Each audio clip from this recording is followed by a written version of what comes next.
My friend and fellow author Blair Lynn remembers the moment the floor dropped out beneath her. What followed were panic attacks, ER visits, and waves of anxiety so intense they left her trembling, breathless, and afraid she might die. As a Christian, she knew she should cast her cares on God, but she didn't know how. In the depths of fear and discouragement, simple answers and spiritual cliches fell flat. There was no quick fix, no bypassing the valley. In Made to Tremble, Blair shares how she learned to walk with God through her anxiety, not around it. With scripture, story, and raw honesty, she shows what it means to embrace our weakness, not as failure, but as the place where God meets us most tenderly. This is a book for anyone who feels overwhelmed, afraid, or unsure if faith can hold in the storm. Through Blair's story, discover the peace of God and a deeper awe of the God of peace. Get your copy at madetotremble.com.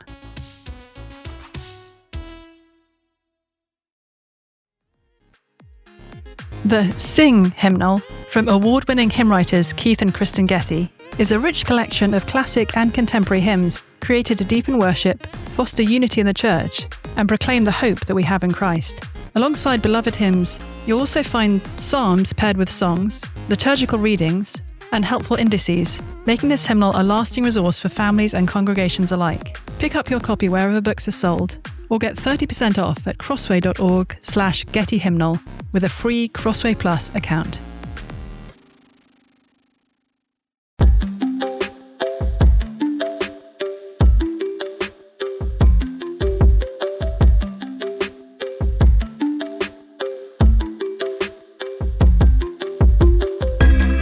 You guys are listening to the Confronting Christianity podcast, and I am here with my friend Glen Scrivener and my new friend, hopefully, Rob Barward-Symmons, or Dr. Rob Barward-Symmons, I should say. Rob is a senior research and impact manager at the British and Foreign Bible Society and head of research at Theos, a religion and society think tank based in Westminster in England. He has a PhD in the sociology and anthropology of religion and is co-director of the Centre for the Study of Modern Christianity at St. John's College in Durham. Glen, listeners to the podcast may remember him from previous conversations we've had. Glen Scrivener is an author, speaker, and presenter of the 321 course, An Introduction to the Christian Faith. He directs the evangelistic ministry Speak Life, and he is the author of a number of books, including The Air We Breathe, which many people on both sides of the pond have found very helpful. Thank you both for joining me today. I have asked both Glen and Rob to come on the podcast because of a really interesting study that Rob was instrumental in pulling together. It came out, I think, last month in the UK, published by the Bible Society in the UK, entitled The Quiet Revival. Now, I love this report for two reasons. One, because having abandoned my native land 17 years ago, I think it was, because I married a guy from America and he's dragged me kicking and screaming across the pond, as somebody who really has always longed for more people in the UK to come to faith in Jesus.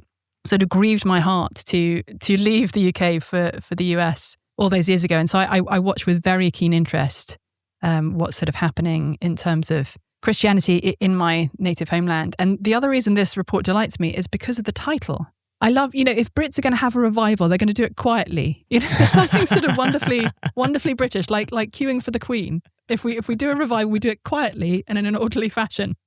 But Rob, do you want to just give us a little introduction to what the report found, why the report was composed in the first place, for those who have no idea about the quiet revival that's happening in the United Kingdom? Give us the skinny, as they say. Sure. Thanks, Rebecca. So this was a report based on a massive study that we commissioned YouGov to undertake on our behalf. So YouGov, very reputable national polling company, particularly in the UK, but I know they work in the States as well. And it surveyed 13,000 adults across England and Wales. And this is a follow-up piece to a similar study we did in 2018, where they spoke to 19,000 adults. And this was initially to help us understand what is the kind of spiritual context that England and Wales are in right now. What is the engagement with the Bible? What is the engagement with the church?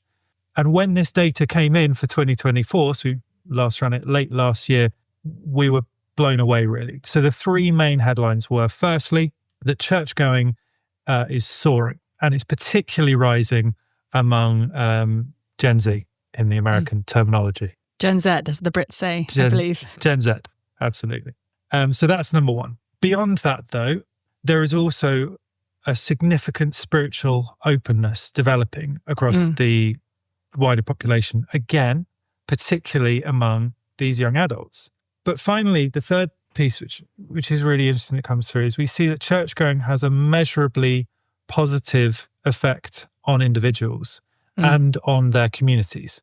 So these kind of, through this, we see this spiritual vitality that's taking place, that's leading people into church at a remarkable rate. And that's then making a real difference in their lives and in society as a whole.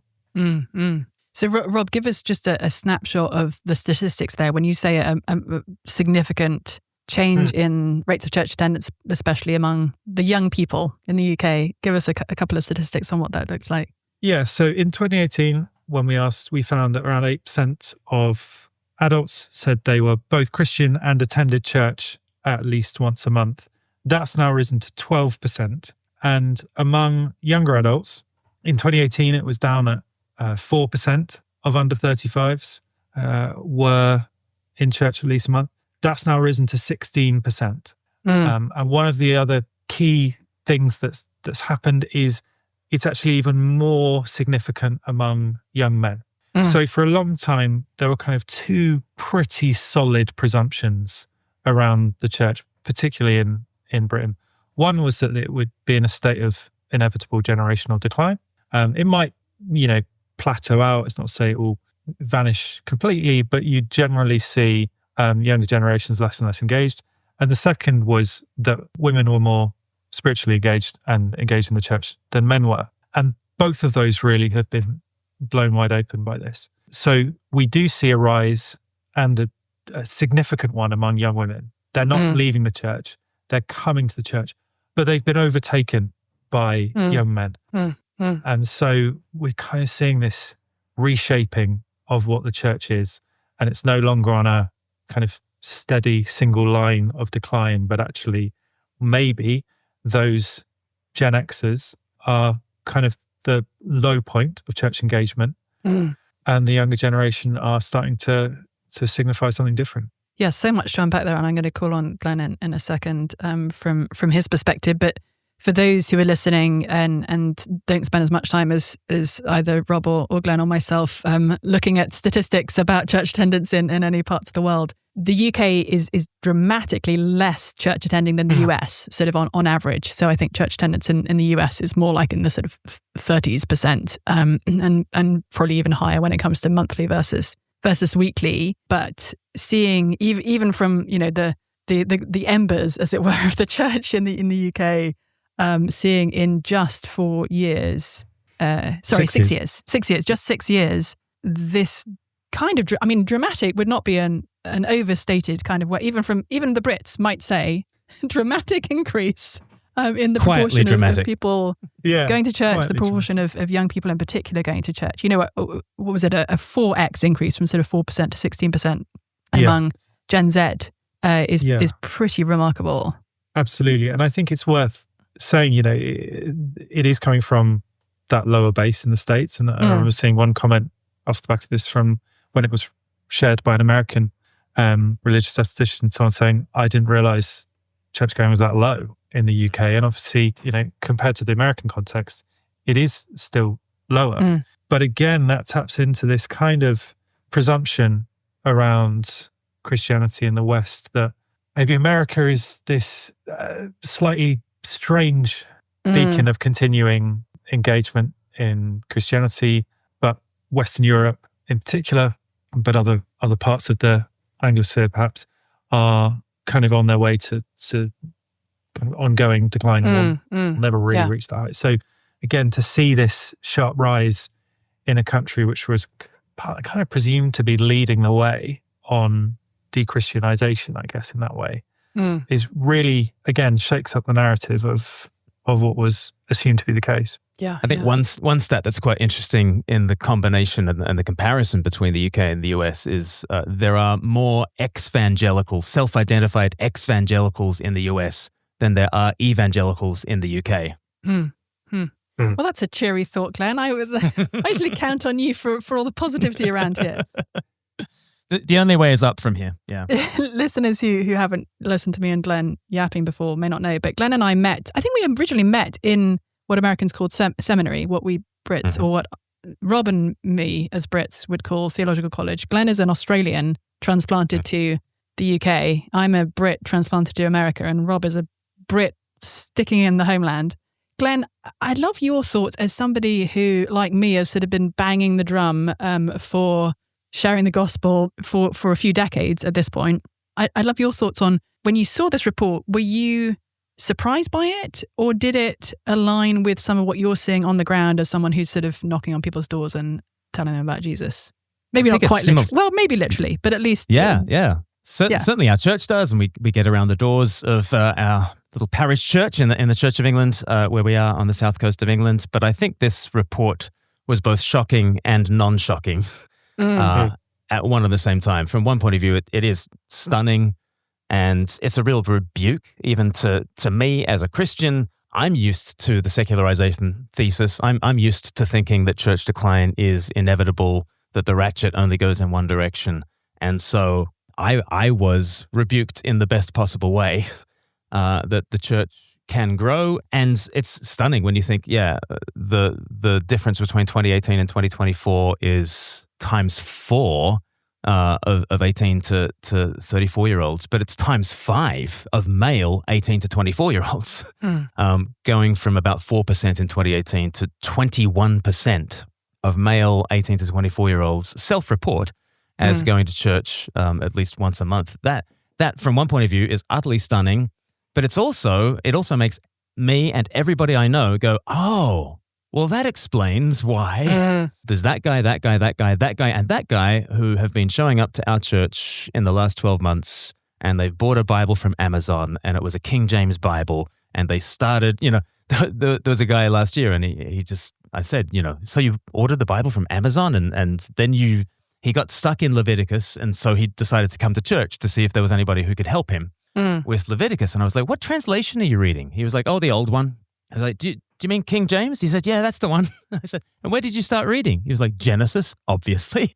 And that guy I'm seeing everywhere. I'm meeting that particular, and he would be a man in his early 20s who fits this profile absolutely perfectly. And I just meet so many church leaders around the UK and in Australia a little bit. I think that there are ripples of this in Australia as well. I was just there, and people are talking in similar terms there. And people are coming to church, and they are younger, and it does skew more male in my experience as well, in terms of the people I'm running into. But there's also women as well, and they want something deep and rich and old, and they want the King James version, actually.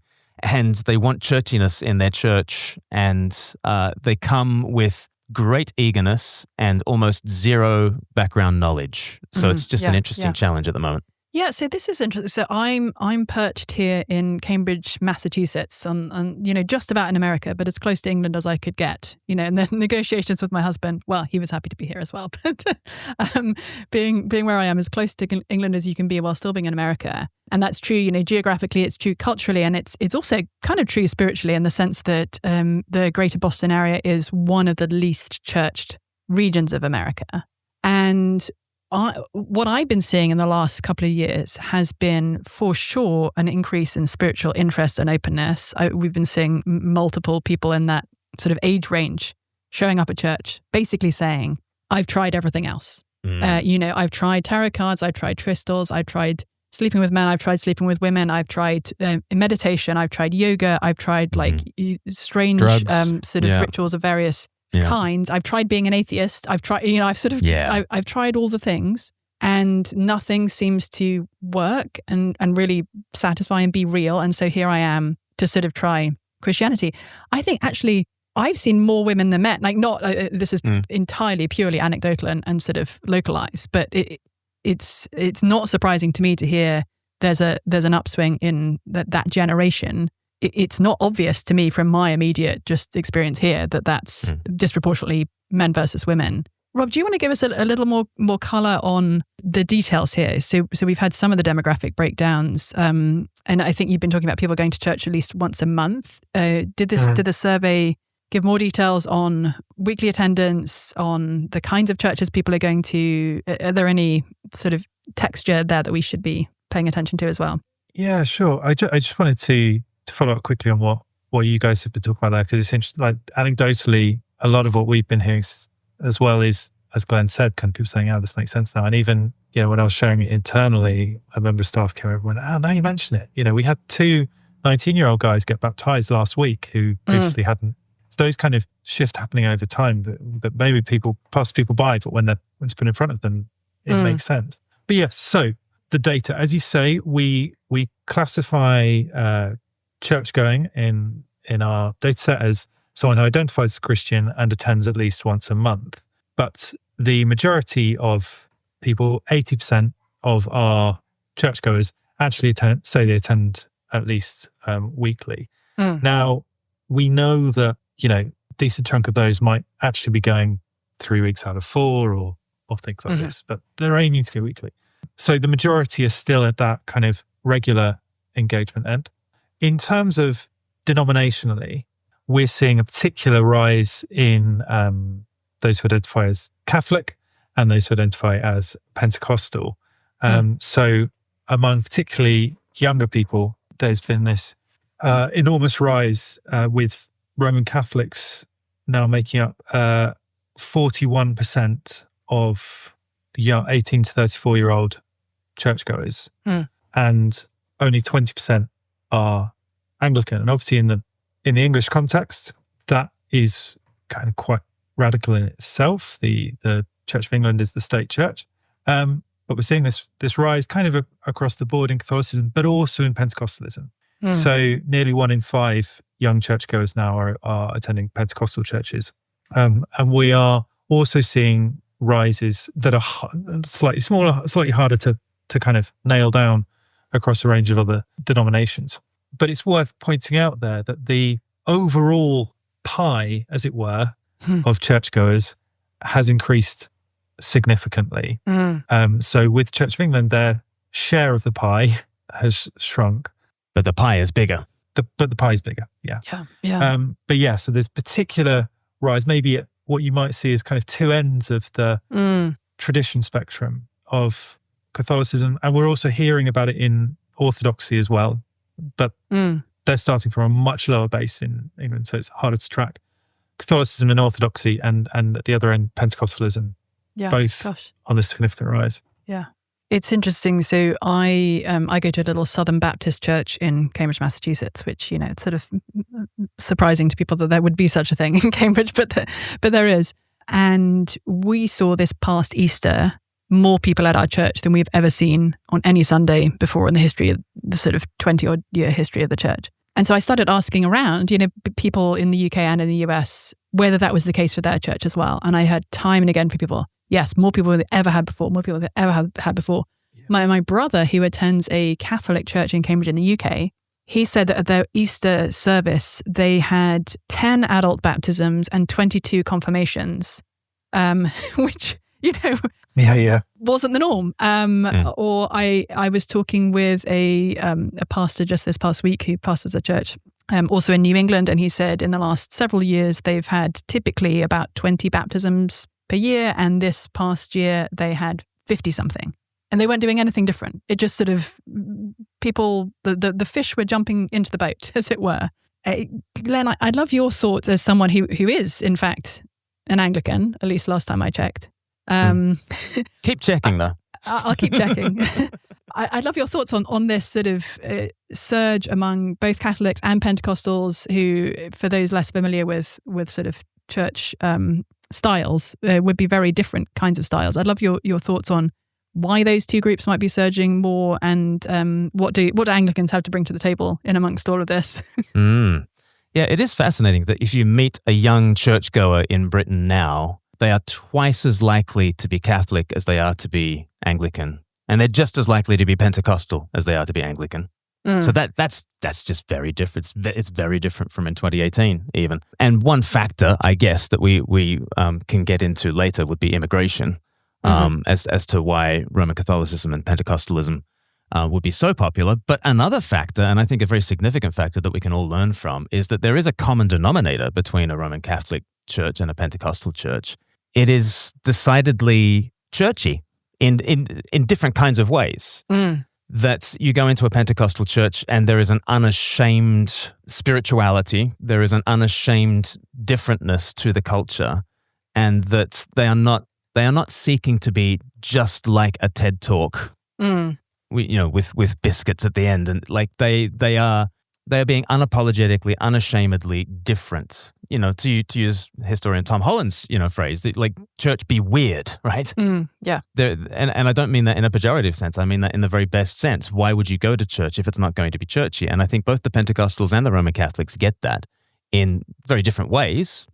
But I am part of a conservative evangelical Anglican church in the centre of town on the south coast of England, and the people who are showing up, who have bought the King James Bible online, and they show up in our church, and from the outside it looks like a very churchy church, and they come in and they are disappointed that we are not as churchy as we looked from the outside. Right. We have these things called kneelers, and some of us use the kneelers to kneel on and pray, but mostly the kneelers are unused, and nobody kneels to pray, and they're just used by the children during the kids' talk. They go and sit on them as cushions at the front of church. And we don't get up and down and kneel, and we don't have weekly communion, and they want weekly communion. And so the people who are coming to our church, even though we're a Church of England church, we're not churchy enough for them. And I find that fascinating because when I was at seminary with you, Rebecca, it was right around the time when the Church of England was producing reports like Mission-Shaped Church. And what we really need to do to be a mission-shaped church was to do cafe-style church, and let's de-churchify the entire experience, and we'll meet around tables, and we'll sit in circles, and we won't try to spook the horses, and that will be our mission strategy. And so many people have, for the sake of mission, gotten rid of the sacramental and the liturgical. And what they're finding now, I think what we're all finding now, is that, gosh, everyone's flocking to Mass at the local Catholic Church, and people are flocking to, like, one of the growing areas of the Church of England before this report came out, and perhaps one of the only growing areas in the Church of England, was sort of evensong at cathedrals. Like cathedral worship was rising, and that was sort of, I guess, one indicator that this kind of quiet revival might have been coming, and the shape that it is taking is the shape of a people who have tried everything else. And so they don't want your church to be like everything else. Yeah. They want it to be churchy. And I think that's a real message that we need to grasp if we're going to take advantage of all the people, all the fish that are jumping into the boat. Rob, help us think about, so Glenn mentioned a few minutes ago, the effect of immigration, which I've thoughts on that sort of in the US as well. But I'd love to hear your thoughts from what you've seen of the extent to which this is an effect of people moving to the UK, bringing their Christian faith with them. Yeah, tell us more. Yeah, so I think the first thing really on that is that immigration over the past, I guess, 60 years in particular, has really brought kind of continual vibrancy and life across the church, and obviously particularly in kind of different pockets. And that continues to be the case. And so it will be a factor here that both migrants themselves arriving and participating in church, but also the churches that they've created and fostered over the decades, their growth and engagement will be drawing in new people. But what's clear from the numbers is it isn't purely accountable to immigration. The numbers far exceed what could be seen there. And we see a significant rise, particularly among, as I say, among young people, but across ethnic groups, including among young white people. Again, some of those will be migrants, but the scale we're seeing it at suggests that this is happening kind of across society and across communities, which is really exciting. But as I say, it's all in the context of this consistently reshaped, revitalized church that's fed from this global Christianity feeding into the UK context. Yeah. One of the things that I've been sort of harping on about for the last several years is that people who think that the church, with a capital C, is in inevitable decline and that we only have to wait, another couple of decades for it to have fizzled completely, have been holding on to a very parochial and sort of white Western-centered view to come to that conclusion, sort of ironically, because typically those folks think of themselves as being quite the opposite of parochial and sort of only focused on white Westerners, and in particular focused on white Western men, which has been a declining demographic for some generations of you, as you've mentioned, Rob. One of the other things I've been sort of harping on about, especially in the US, is that immigration, far from sort of eroding America's Christian heritage, has actually been a blood transfusion for the American church, and that we see that across the US. I see that in my neighborhood here. So Somerville is the adjacent city to Cambridge, where I live, and in Somerville, English is the third most commonly spoken language among evangelical churches after Portuguese and Creole. So people's sort of idea that, those immigrants coming from outside are probably only sort of dragging Christianity down and bringing, different religious perspectives in, haven't really looked at the evidence there. In fact, I've been saying for a little while that the kind of immigrant you need to worry about is actually immigrants who look like me. You don't want too many Western Europeans coming across the pond and bringing their secular views with them. You want as many sort of Africans, you want as many people from the South of America, you want significant actually portion of people who move here from China are either already Christians or become Christians quite quickly. So I'm the demographic you need to be concerned about. But it seems like, maybe there's hope even for us white Westerners. It's so pro. I love this report because there's such good news about immigration and about young men. And what's interesting in the culture wars is that on one side of things, people like to hear good news about immigration, but perhaps less so about young men. And the other side likes to hear news about good news for young men and not so much about immigration. And I guess this report gives good news for both. I love how you're saying good news, Glenn, because when listeners didn't see this, but when Glenn first sort of tuned in, or whatever you do when you join a streaming platform, his camera was aligned such that there was a bright light above his head, and he looked like the sort of angel Gabriel coming to bring glad tidings of great joy. So I'm glad you're using good news so frequently here. As an evangelist, that's my thing. Yeah, no, it happens to the best of us. What do you do when it feels like your spiritual life is crumbling? When trusted leaders fail, doubts rise, grief hits, and you don't know what to believe in anymore? In her new book, Someone to Believe In, embracing the Saviour who stays the same when everything else changes, author and Bible teacher Courtney Reisig helps us to see Jesus' unshakable character. If you're not sure whether you believe in Jesus yet, or if your faith feels unsteady in the face of grieving, burnout, or disillusionment, this book invites you to encounter Jesus as the one who is the same yesterday, today, and forever. Get your copy of Someone to Believe In today at someonetobelievin.com. So as we think about this good news and the impact that this good news is having on individuals' lives and on the lives of communities, Rob, you mentioned that one of the things you'd seen in the report was just people's lives improving, I guess it would be fair to say, if they are regularly attending church. Do you want to tell us a little bit more about that? When we look at the well-being questions that we asked, so we asked a range of questions around life satisfaction, around kind of emotional well-being that are separated from the spiritual questions. They actually came right at the beginning of the survey, so people answering it didn't then know we were going to ask them about religious questions.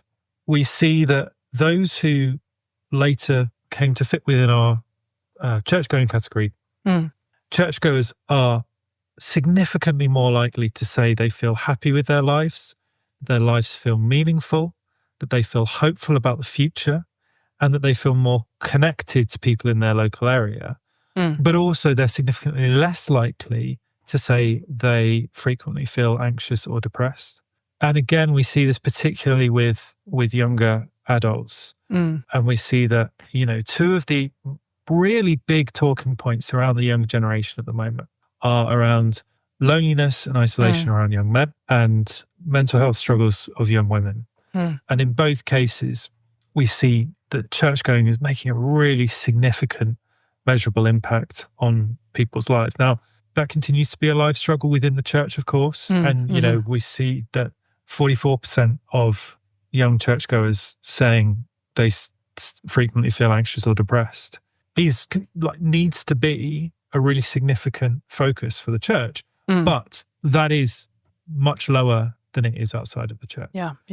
So we're seeing this kind of real impact that being part of a church community, getting involved in worship is making on people's lives.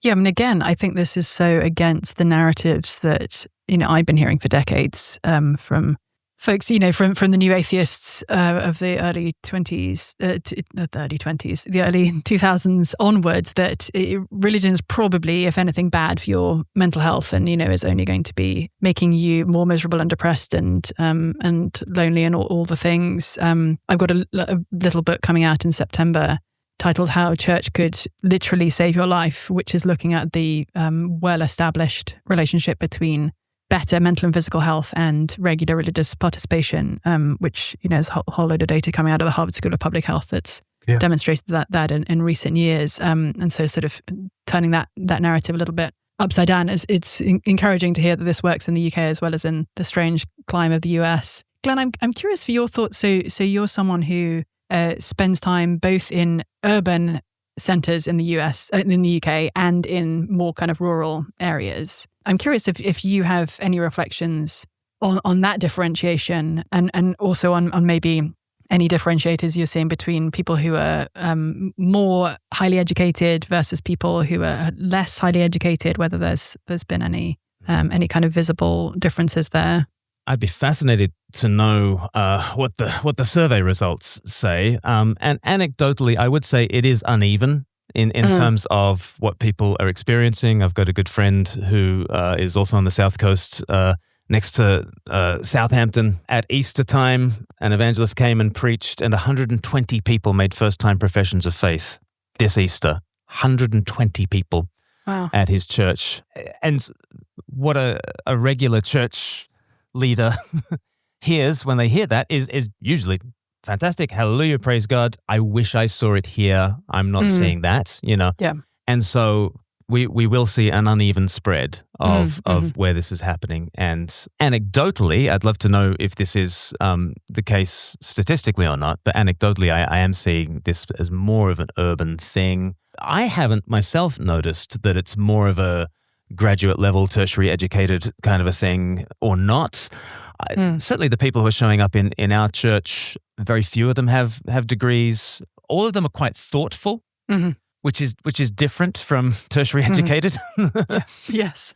So they are big picture thinkers, certainly the sorts of people that I'm meeting. They are, and at the same time, they are less interested in theory and more interested in pragmatics. And I wonder whether a figure like Jordan Peterson kind of embodies that kind of move, in terms of he very much is a pragmatist, and he will give you 12 rules for life, and he will talk at great length. And so I don't think his audience is necessarily skewing one particular direction or another in terms of education, but it is skewing in a more male direction, and it is skewing in a more big picture thinker kind of a direction. Yeah. But that's not to say that this is, you know, that Jordan Peterson is the driver, or even the most significant, or even a significant driver in this. But certainly among those who are taking church more seriously and who are showing up in Orthodox churches and in more churchy kind of churches, he certainly is a figure. And yeah, I think some of the people that I'm coming across fit that kind of demographic. But I'd love to know whether that's just my anecdotes or whether there are some statistics behind it. Yeah, so I think the university thing is interesting. That's slightly hard to pick apart in the data, but also it would be hard to pick apart the causality that's going on there, because one of the things we are hearing from networks who are engaged in work on campuses, so there's UCCF, University and College Christian Fellowship, there's Fusion, who also work with students.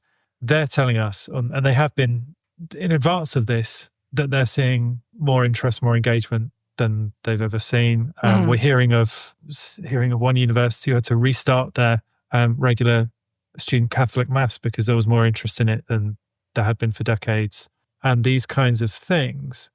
Now, so there is something happening on university campuses. First, that could be a reflection of a wider generational thing.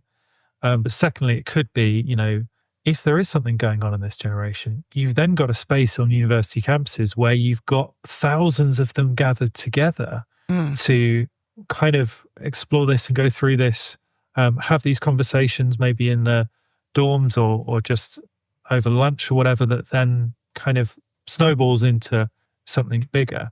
So it may not be anything necessarily to do with whether more academic type folks are drawn to it or not, but the kind of social experience that a university allows and encourages of drawing together so many people of a similar age group. And so if there is this thing that's happening across this generation, it's possibly not a surprise that it would be amplified in a university context. Yeah, that's interesting. I know in the US in recent decades, the demographic that has sort of dropped out of going to church regularly has been disproportionately not university educated, which is again sort of contrary to many people's beliefs. A lot of people think, well, obviously the more educated you are, the less credible the claims of Jesus are going to become. And it seems like actually that's just not what the data seems to suggest. Now it's been, I don't say that with any relish really, because actually having fewer people who are less educated going to church is tragic, and I think is measurably contributing to some of the sort of negative social impacts that we're seeing. We've been seeing across the Western world in the last couple of decades. But it's interesting just to see if this is something that's happening across the board, or whether it's continuing to be more of a more educated phenomenon. I think the other thing that interests me, and I haven't done a whole lot more looking into this, but I think there are folks in the United States who would say, well, yes, we're starting to see this sort of revival of spiritual interest and church attendance in the US because of a kind of shift, a conservative shift. And, people sort of make various arguments on that basis that this is a side effect of greater conservatism. It strikes me that narrative doesn't really work if you look at the UK, because, in the UK, for those who aren't following UK politics, we've sort of recently shifted from a conservative government to a Labour government. So sort of in American terms, it would be like switching from Republicans to Democrats. We've had in the political landscape, there's been the opposite move, and yet we're seeing the same kind of resurgence. Now, of course, people's voting pattern, there's all sorts of complexity lying under those different sort of party affiliations on both sides of the pond. But it seems at least that it doesn't fit neatly with a narrative you might hear in the US, which says, well, yes, this is all part of a political movement. Yeah. I'm curious for Glenn if you have thoughts on that. Well, one of the interesting findings in the report here is that those who name the name of Christian has shrunk again. So in the 2021 census, they do censuses here every 10 years. And for the first time ever on record, less than half of the UK population claimed to be Christian. And that was a real headline. And I believe it's gone down even further to something like 46% in this report. Is that something, Rob? Something like that. It was even lower than the 2021 figure, which was just under half. Yeah, lower than the census. Our question is slightly different, but yeah, lower, but yes, similar trajectory to the census, yeah. So interestingly, cultural Christianity is shrinking. And one of the findings that I found really interesting is that those who still say that they're Christians but don't go to church, they actually perform worse on any of those well-being measures that we just said. So churchgoers who are Christians perform best in terms of feeling that there's meaning in their life, in terms of happiness and satisfaction, a protective effect against anxiety and depression. So churchgoers who are Christians perform best. But actually, if you claim to be Christian and don't go to church, you actually perform worse than those who don't claim to be Christian at all.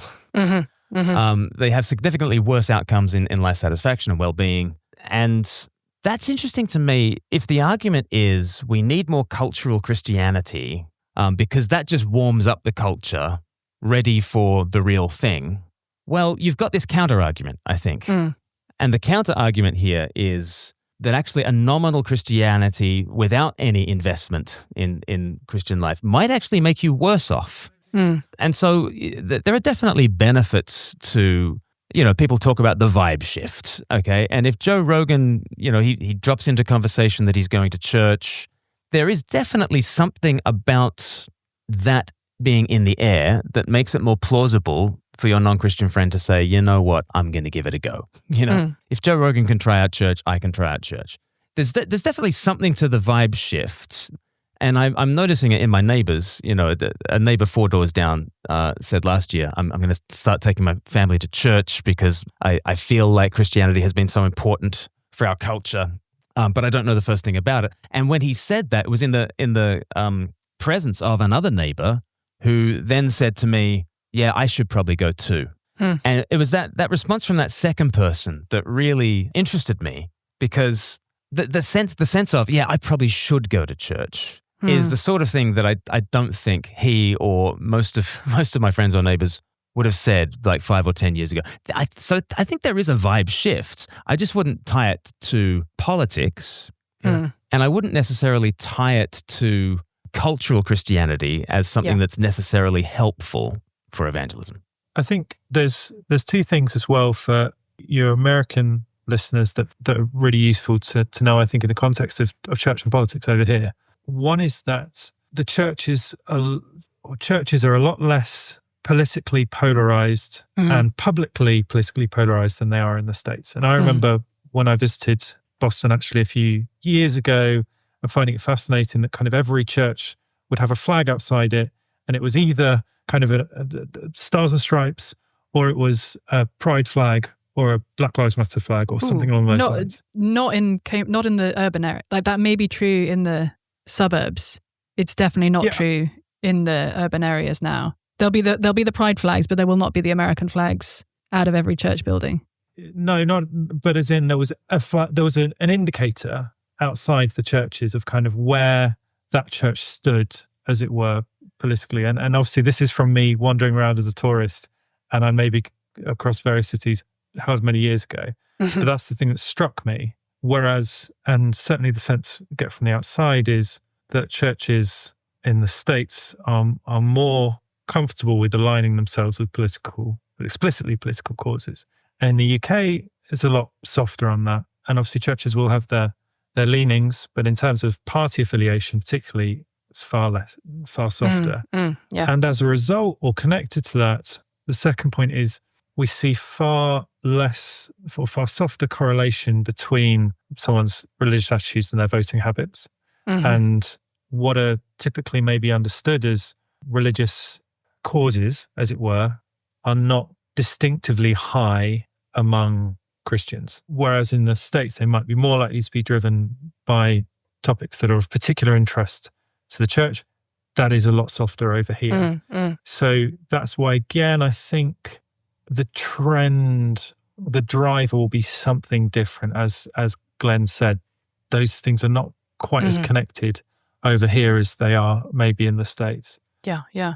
But having said that, on the vibe shift thing, I think there has been a real shift in openness. One of the things that we draw out, particularly among young people, is openness to talking about faith, openness to talking about Christianity, openness among non-Christians to Christians talking about Christianity. And there's comfort in that. And there was a very famous moment in the early 2000s where our Prime Minister at the time, Tony Blair, who is a man of faith, was asked about it in an interview, and his press person, Alistair Campbell, stepped in and said the famous phrase, which is kind of been taken out of context, but is, "We don't do God." It's kind of, don't touch it. Whereas I was listening to BBC Radio 4, which is kind of equivalent to NPR, I think, over there, and they were talking a little bit about our research in the context of a question panel show with a series with 4 politicians, and each of them felt comfortable saying, "Yeah, this is encouraging, and this is good news. This is something we welcome." And one of them was really interesting. Said something along the lines of, "My family wouldn't consider ourselves Christians. Would consider ourselves Christians. We haven't been very active, but now my kids are really wanting to go to church, and my son and my husband now have a Bible by their beds, and this is really encouraging." And again, it feels like there's that vibe shift that Glenn talks about, wherein people are comfortable talking positively about Christianity in their own lives. They're comfortable with other people talking about it, and they're comfortable talking about it being a good thing generally. in a way where in the new atheist era, that very much wasn't the case. Yeah. There's all sorts of new social permission, which means we should be bolder, shouldn't we? Just inviting people to church. That was one of the other statistics, is that 35% of people who are younger reported that if they were invited to church, they would go. Now that's 35% of non-churchgoers. So of non-churchgoers. So this is in addition to those who are already in church. 35% of those who aren't in church say they would go if they were invited. Yeah. And I tell people that statistic, and they all say, "Well, we don't know, though, do we?" And I'm like, "Well, it's worth testing the hypothesis, isn't it?" Yeah, Glenn and I think our hearts beat as one on this front. That we're sort of the people who would gladly knock on a door or grab someone in the street, as it were, given half the chance. But I think there's such a deep-seated sense among Christians of my generation that probably opening your mouth and talking to a non-Christian friend about Jesus or inviting him or her to church is just, you're taking your life in your hands. Like they're probably going to hate what you say. They're probably going to break off the friendship if you bring up this, toxic material, as it were, of the possibility of faith in Jesus. And I think for sure, there's still truth in that, I know plenty of people who see Christianity as the sort of nexus of all evil, essentially. I mean, people who would see Christianity as against justice and against love and against all the things that they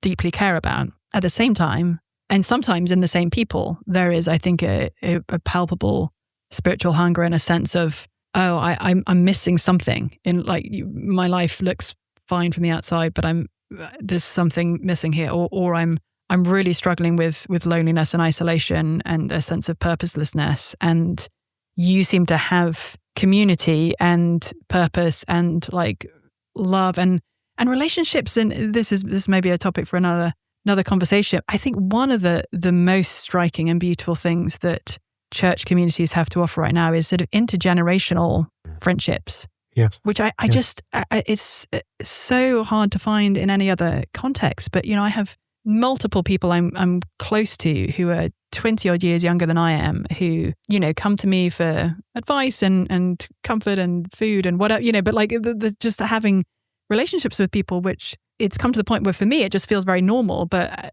every now and then I sort of bump into the fact that outside of the church context, it's actually really not very normal. Like you might know your boss at work, who might be older than you, but otherwise, and your actual sort of biological family, but otherwise it's just very hard to have any meaningful connective tissue between people of different ages and life situations. One of the more striking statistics, I think, from the report is that 55% of churchgoers agree that they feel close to the people in their local area.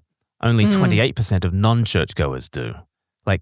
Double the number. Double. Yeah. So if you're a Christian, you're twice as likely to feel connected to your locality than if you're not. Yeah. And among young people, again, it's 2.5 times as likely to say you feel close to people in your local community. And I live in London, and it would be very easy for me if I wasn't involved in church. I might know the people either side of me just about, but otherwise, my colleagues live in one area. My friends from growing up or from university or whatever scattered across London, where I can kind of go and visit them. But actually, I'd have no real embeddedness in my community. I'd have, as you say, that intergenerational space wherein you are not only mixing with, but truly being in community with people from kind of birth through to kind of 90s, 100s, and obviously into grieving with them, is just totally unknown, really, as various elements of our community structures have kind of been picked apart over previous decades. The church does really stand as somewhere quite distinctively, intergenerational. People from all different careers, education backgrounds, and ethnic backgrounds, as we've talked about. And that opportunity to have true community and diversity of people drawn together by a shared faith is incredibly powerful. And to have an authentic welcome there, where you're not expected to, you have to pay for anything, you don't have to offer anything. You just are loved for who you are in that space. This is church at its best, obviously. is incredibly powerful and countercultural. Mm-hmm.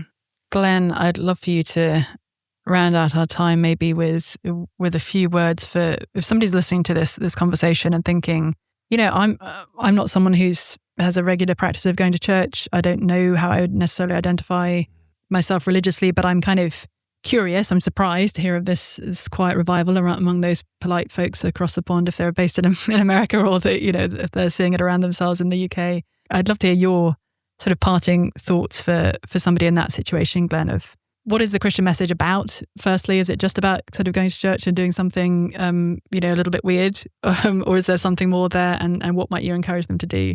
And I'm meeting so many people in exactly that boat, and they want to go to church, but they're not quite sure.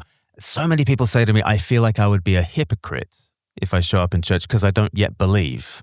And I'm constantly saying to people, we want you to belong. And in the context of belonging, I think you will find yourself believing, because that's how we change our minds about anything. If somebody, for instance, this happens very much in the student world, you share a house for 2 years with vegans, and guess what happens? You become vegan, right? And you live your way into a new way of thinking rather than you think your way into a new way of living. And what I'm constantly saying to people who they want to go to church, but they feel like they're hypocrites if they do, one of the things I say to them is that you are already living with certain beliefs about life, and you're reinforcing those beliefs with rituals and community that you surround yourself with. Why don't you just, as a little counter practice, just on a Sunday morning, come and immerse yourself in a different story that you're already kind of attracted to. You're not yet sure that you can believe it, but you don't think your way into this new way of living. I think you do live your way into this new way of thinking. So show up in church, and there's a great Bible verse in Romans chapter 10. It says that faith comes by hearing. And what I love about that is it doesn't even just say faith comes by reading, although many people have come to faith by reading the Bible, and it's certainly not an unbiblical thing, but it is to put yourself in the way of a community that is proclaiming this fresh message of Christ come from on high to love us to death, to take all our burdens on himself, to die for our sins, rise up again, and to give us his new life in community with others. That is an incredible message for everybody. But in a community of faith, we all come as beggars. We all come as those who need to hear good news again. And what a wonderful thing in a world that is so turbulent to come and sit with people, to go on this journey together, to hear good news again. And people find themselves believing in the context of that scripture, that community, bearing burdens together, breaking bread together. In that context, that's where you find faith. So you're not a hypocrite for showing up because you don't believe, any more than a sick person is a hypocrite for showing up in a hospital, right? That's why the hospital's there, and this is why church is there, that you might find faith in the community of God's people. Yeah. Well, thanks so much, Glen and Rob. And if you are listening to us and you're someone who doesn't yet go to church and maybe doesn't identify as a Christian or know what the Christian message really is about, then I would really encourage you this week, maybe look for a church in your local neighborhood. Maybe don't go for a church that waves any kind of flag outside of its door, but look for a church where the Bible is being taught, because at the end of the day, no offense to any pastors present, pastors are not that interesting. If they're not talking about the Bible, they really don't have a whole lot else to offer. So if you go to a church and the Bible isn't central to what's being taught, then maybe do look for another one. But yeah, come and find out. Come and find out what this strange, ancient, weird, wonderful, beautiful message of Christianity is. And consider whether actually the ancient faith that was first believed 2,000 years ago by people who thought that the Son of God himself had died on a Roman cross for their sins and then been miraculously raised to life, beating death forever, whether that strange ancient faith might actually be the most credible and most plausible and most beautiful and most compelling story that we have to grasp onto in our modern world today.